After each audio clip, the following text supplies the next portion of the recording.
Fahmida Nabi diary আমার এই প্রথম বই।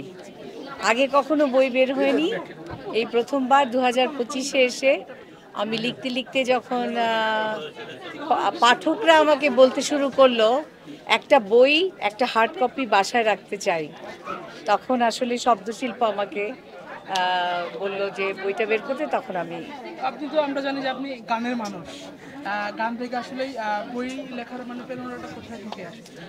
প্রেরণা আসলে আমাদের বাসার সবাই আসলে খুব একটা রুচিশীল শিক্ষিত পরিবেশকে ধারণ করে। যেমন আমার মা একজন শিক্ষক, সবসময় ডায়েরি লিখতেন। আমার বাবা গানের পাশাপাশি লেখালেখি করতেন, গল্প লিখতেন। তো আমার দেখে দেখে মনে হতো যে আমিও লিখি। তো আমি লিখতাম, আমার সবসময় যা ভালো লাগতো। আগে ফুল নিয়ে লিখতাম, আমি ফুল ভালোবাসি, ফুল নিয়ে লিখতাম। আস্তে আস্তে ধীরে ধীরে জীবনকে দেখতে শুরু করলাম, তারপরে জীবন বোধ নিয়ে লেখা শুরু করলাম। এখানে এটা আমার ডায়েরি লেখা, কিন্তু এটা আত্ম উপলব্ধির বই। এটা মানে আমার নিজের কোনো গল্প না, তোমার আমার সবার গল্প থেকে, ঘটনা থেকে উপলব্ধির কথা লিখি।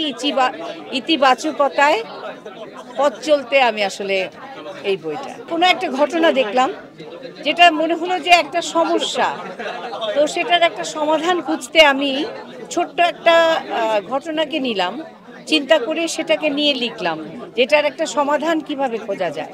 তো এই সমাধানগুলো এখানে আছে। আপনার এই ডায়েরিতে কি রাজনৈতিক বা সামাজিক কোনো আমি কোনো রাজনৈতিক কথা লিখি না, আমি লিখি মনস্তাত্ত্বিক, মানুষের মন নিয়ে লিখি, মানুষের ভাবনা নিয়ে লিখি, মানুষের পথ চলায় ইতিবাচক কিছু কথাকে লিখি, এবং বাস্তব যে ঘটনাগুলো সেটার একটা নিরীক্ষামূলক লেখালেখি, যাতে করে মানুষ একটু ভাবতে পারে, ইতিবাচক পথ চলতে পারে।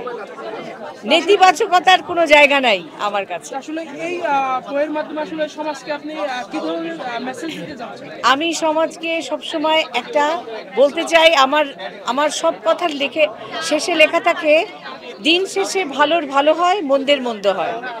তো ভালো করো, ভালো বলো, ভালো জানো, ভালো দেখো, সবসময় ভালোর সাথে থাকো।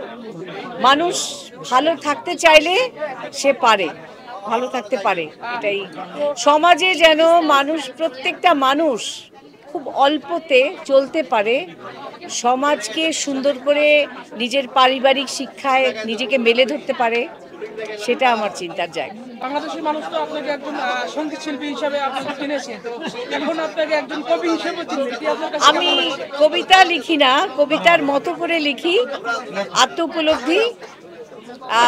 ভালো লাগছে যে আমি কিন্তু আসলে আমার ভক্তদের অনুপ্রেরণায় কিন্তু এই বইটা করেছি।